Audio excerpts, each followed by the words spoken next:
Hello! Today we are going to learn how to downgrade Windows 11 to Windows 10 in case if you installed it and hate it already. Keep in mind that you can downgrade only within 10 days after upgrading to Windows 11. So let's do it step by step. First, click on the Windows search button and then select Settings. Under System tab, find and click on the Recovery.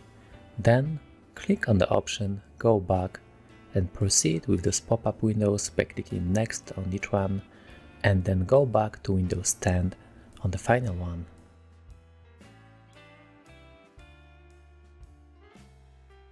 Your machine will restart a couple of times while doing restoration.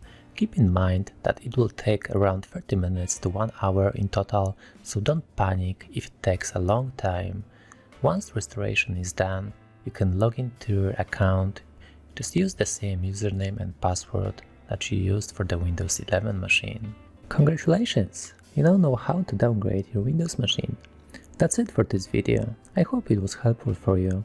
Please leave a like if it was, and I see you in the next one.